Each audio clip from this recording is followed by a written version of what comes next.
David Boland from Racing's Inside Track TV, and I'm joined by Colin Murphy. How are things, Colin? Very good, thanks. Colin, you're back training now.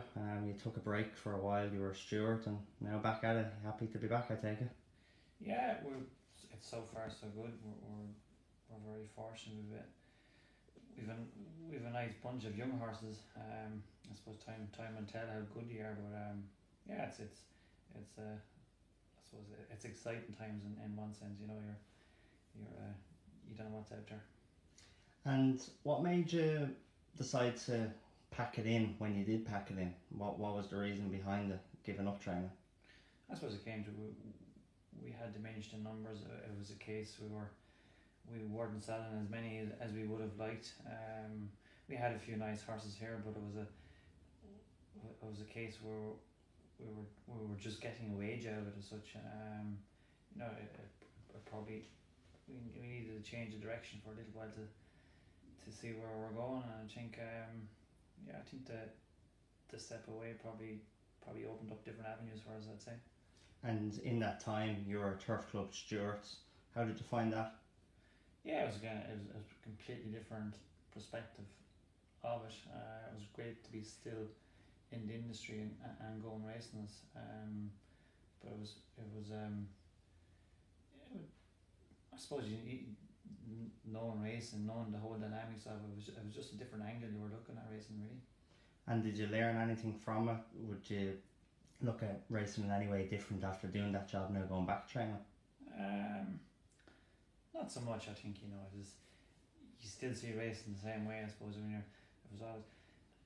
there's a lot of race reading, but it's a thing you evolve as when you be watching your own horses run or other people's horses run. It's easy race read, I think, when you're looking at it every day, and hence that was part of it as well. Again, it's a completely different perspective looking at it. There's so much that goes into the regulation and the integrity racing that you do take for granted when you're training. Okay.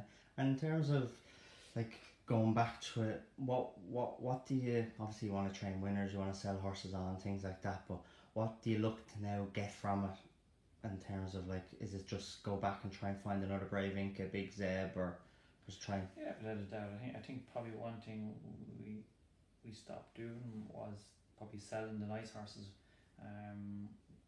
We kept a lot of them ourselves as such, you know, and hence because of it, anything we had for sale, I think people had a question mark, why are you selling it? We're very much probably a different business model now where we have a lot of youngsters and they will be all for sale. So yeah, any nice horse we have, he'll be for sale. So hopefully we'll stumble across a few of them along the way. How many horses have you now in training? There's probably somewhere between 30 or 40 horses I would say there for the winter now, yeah. And going back to before, you're no stranger to big days, Cheltenham and Grade 1s. Correct me if I'm wrong, I think it's 22, 24 Grade 1 winners? 20 something, yeah. Yeah, Brave Inca, Big Zeb, Quito de la Rock, Follow de la Vet, Feathered Lady. You've trained unbelievable horses, so you know what it's like to train the best. So if any of these young horses are good, you know what way to send them then. Absolutely, I think there is plenty of people looking for a nice horse, you might say. The problem is finding that nice one, and I think to be able to put your name on one and say he is a nice horse, that would probably carry a lot, I think, as well. So yeah, like I say, we've plenty of youngsters there, and we know they're not all going to be good, but hopefully one or two will be. And then does anything change in terms of still the same gallop as before, and do you do anything differently now? No, it's still very much the same. We've always had a few horses here over the years as well, so everything was maintained and so forth as well. It's very much the same, and it's a case of maintaining the way. We're fortunate we've a couple of grass gallops that we've added in over the years. We've a hill grass, we've a mild circular grass. So with the addition of them, I think it'll be fantastic now. I know most trainers are always, it's very important, you have to have the horse, but you need good riders on on their back as well, and it's something over the years that you've always been, I wouldn't say fussy, but it's something you've always looked out for, and that you want good riders on young horses especially, and you have good riders now riding out with you as well, which is a big difference. Absolutely, it's the same as you can't do it without the tools as such. It's so important. I'm sure nobody knows more than yourself as well. And good riders will make good horses and vice versa, I think, yeah. And in terms of you being busy at the sales, the Land Rover sale in Goffs, the Derby sale in Tattersalls, and the August sale, things are competitive and it's very hard to get the sort of horse that you're looking for, and things are expensive now. How do you find that? Yeah, absolutely. It's great. I think we're in the breeding end of it here as well, so it's probably only right in the sense there's so much goes into breeding a nice foal, and getting into a 3-year-old sales, and rightly so. You should get paid from as such, but it is so competitive now. There's so many competing for those couple of horses, you might say. I think that the trade for the middle to top end at the moment is really strong, and the bottom end, it probably finds its own level, but at the moment I'd say that is an awful lot harder. And what about point to point? Will you have many that you'll run on point to points? We have a few we'll screw them away. I'm not sure how much we'll go down that end. We've kind of always concentrated to bumpers along the way. That's not to say we won't have any pointers, but and it being gone so competitive at the moment now too. There's no hiding places. I'd say we'll probably mix that a little bit, pointers, but predominantly bumpers, I'm guessing. Yeah. The bar seems to be raising every year with point to points in here in Ireland. It's very competitive between all the point to point handlers, the riders as well, and they're getting their money's worth then with these horses that they spend plenty of money as 3-year-olds and being sold here in Ireland and in the UK. Absolutely, I think Wexford is a great advertisement for the low end, but the Murphys, the Bows, the Dials, they do an absolute fantastic job. They're so professional what to do. It's and rightly so. And when they do produce a nice one, there's so much goes into it, and it's fine in that one. I think they seem to I suppose results speak for themselves. They seem to be going on and doing it. So you can't argue with that. And results speak for themselves. Good. And do you hope to be busy from probably October onwards? You'll be kicking on with plenty of young horses, will it, or will it be a bit longer?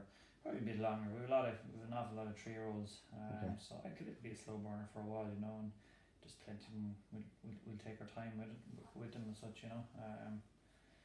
we'll be, like I say, we'll be whatever need time, they'll get time and such, but I'd say it'll be a slow burner for the first year till they find their feet. Good. And looking back further early on, what's the day that still to you stands out as your best day in racing? You had many good days, many good horses. What's the one that stands out as the most memorable day? Best day, good question.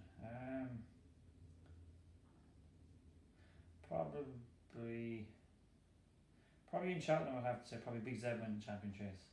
Oh really? I would have thought you said Brave Inca.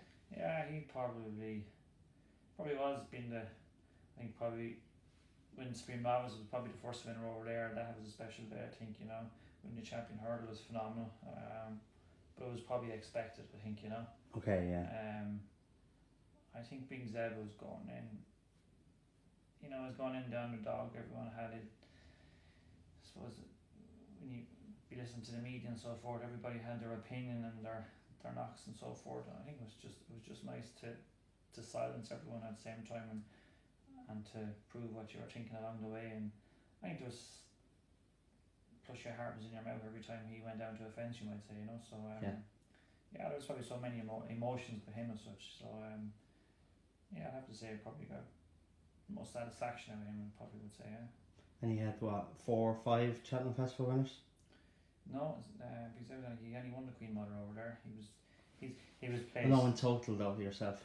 Oh, we had Brave Four Inca winners. twice, Four four, winners. and Empire Dirt was another. that was the last And one. then he came very close to beating the super big bucks then as well.